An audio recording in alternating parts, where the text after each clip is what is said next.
Hi friends, welcome to குறிஞ்சி.com.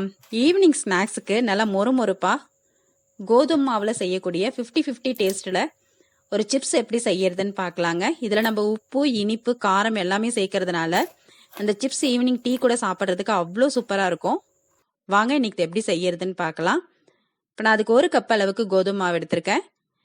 இது கூட 1/2 spoon உப்பு, 1 ஸ்பூன் அளவுக்கு சர்க்கரை சேர்த்து இதை நல்லா கலந்து விட்டுட்டு தண்ணி தெளித்து நம்ம சப்பாத்தி மாவு பதத்துக்கு பிசைஞ்சு எடுத்துக்கலாம்.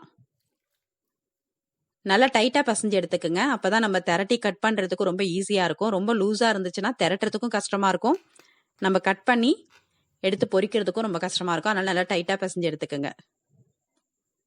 இப்போ இந்த மாதிரி நல்லா பிசைஞ்சிட்டு இதில் ஒரு 1/2 ஸ்பூன் அளவுக்கு எண்ணெய் ஊற்றி மாவு ஃபுல்லாக தடவிட்டு இதை நல்லா ஊற விட்டுடுங்க. அந்த மாவை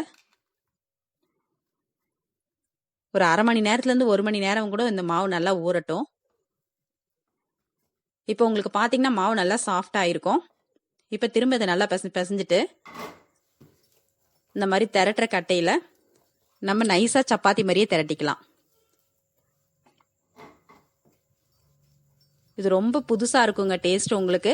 நம்ம 50-50 பிஸ்கெட்டில் வந்து அந்த உப்பும் இனிப்பும் கலந்து இருக்கும். இந்த சிப்ஸ் பார்த்தீங்கன்னா அதே டேஸ்ட்டில் நல்லா மொறுமொறுப்பாக இருக்கும். ஈவினிங் டைமில் ஒரு கப்பு டீயோடு இதை நீங்கள் சர்வ் பண்ணிங்கன்னா அவ்வளோ சூப்பராக இருக்கும் சாப்பிட்றதுக்கு. இப்போ இந்த மாதிரி நீங்கள் திரட்டிட்டு கட் பண்ணி குழந்தைங்கிட்ட கொடுத்தாலே போதும், அவங்க அழகாக அந்த ஹோல்ஸ் போட்டு நமக்கு கொடுத்துருவாங்க. அது பார்க்கறதுக்கு அந்த 50-50 பிஸ்கட்டில் இருக்கிற மாதிரியே இருக்கும். ரொம்ப வித்தியாசமான டேஸ்ட்டில் சாப்பிட்றதுக்கு ரொம்ப டேஸ்டியான இந்த ஈவினிங் ஸ்நாக்ஸை குழந்தைங்களாம் வீட்டில் இருக்கும்போது கண்டிப்பாக நீங்கள் செஞ்சு கொடுங்க.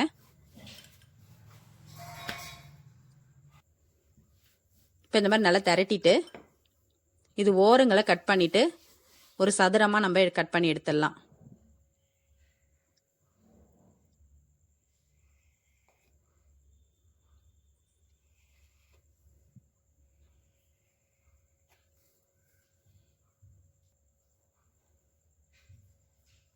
இப்போ அதை வந்து நம்ம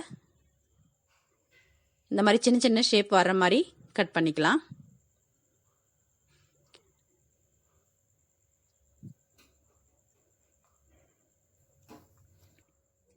இப்போ இதில் ஒரு டூத் பிக் எடுத்து இந்த மாதிரி இந்த 50-50ல் பார்த்தீங்கன்னா 3-3 9 ஹோல் இருக்கும். நம்ம அதே மாதிரி போட்டுடலாம். இதுலேயும் இது வந்து இந்த சிப்ஸ் எண்ணெயில் பொரியும் போது பூரி மாரி உப்பியும் வராது, நல்லா மெலிசாக மொறுமொறுப்பாக ஆகும். பார்க்கறதுக்கும் அந்த 50-50 பிஸ்கட் ஷேப்லேயே இருக்கும். இது எல்லாருக்குமே ரொம்ப வித்தியாசமாக இருக்குங்க இந்த சிப்ஸ் சாப்பிட்றதுக்கு.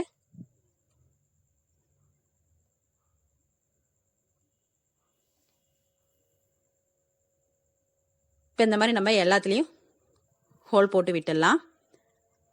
இப்போ இந்த மாவு நம்ம பிணையும் போது மிளகாத்தூள் சேர்க்கல, ஏன்னா இது வந்து இதுக்கு மேலே லைட்டாக தூவி விட்டாலே போதும். ரொம்ப காரம் சேர்த்துட்டோம்னா அந்த பிஸ்கெட்டோட கலரும் மாறிடும், டேஸ்ட்டும் மாறிடும். இதில் லைட்டாக அங்கங்கே இருந்தால் போதும். அதனால் இந்த மாதிரி ஹோல் பண்ணிவிட்டு அதுக்கு மேலே லைட்டாக தூவிட்டு இப்போ நம்ம இதை எடுத்து ஒரு பிளேட்டில் வச்சிடலாம். இப்போ இதேமாரியே நான் மீதி இருக்கிற மாவையும் திரட்டிட்டு கட் பண்ணி இந்த மாதிரி ஹோல் போட்டு எடுத்து வச்சுட்டேன். இந்த அளவுக்கு மிளகாத்தூள் லைட்டாக தூவி விட்டால் போதுங்க, ரொம்ப அதிகமாக போடணும்னு அவசியம் இல்லை. இப்போ எண்ணெய் நல்லா சூடாக இருக்குது. இதில் நம்ம ஒன்று ஒன்றா எடுத்து போட்டுடலாம்.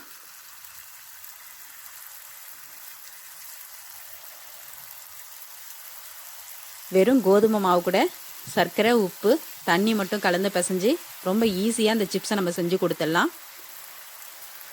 இது பாருங்கள், நம்ம இந்த ஹோல் போட்டதுனால உப்பி வராமல் நல்லா மெலிசாக மொறுமொறுப்பாக ஆகும் நமக்கு. இது நல்லா மிதமான தீயில இந்த மாதிரி நல்ல ஒரு பொன்னிறம் வர வரைக்கும் பொரிச்சு எடுத்துடலாம். இந்த பார்க்குறதுக்கு இதை பார்த்தீங்கன்னா அப்படியே நம்ம அந்த 50-50 பிஸ்கெட் மாதிரியே இருக்கும். ஷேப்பும் அந்த எல்லாமே டேஸ்ட்டும் அதே மாதிரி இருக்கும் உங்களுக்கு. இப்போ நம்ம இதை பிஸ்கெட்டாக செய்யணும்னா இதில் நெய்யெலாம் ஊற்றணும். ஆனால் இந்த சிப்ஸுக்கு நம்ம எதுவுமே சேர்க்க போகிறதில்ல. ரொம்ப ஈஸியான ஒரு ஈவினிங் ஸ்நாக்ஸ் ரெசிபிங்க இது. இப்போ இதே மாதிரியே நம்ம மீதி இருக்கிற எல்லா மாவும் பொரிச்சு எடுத்துடலாம்.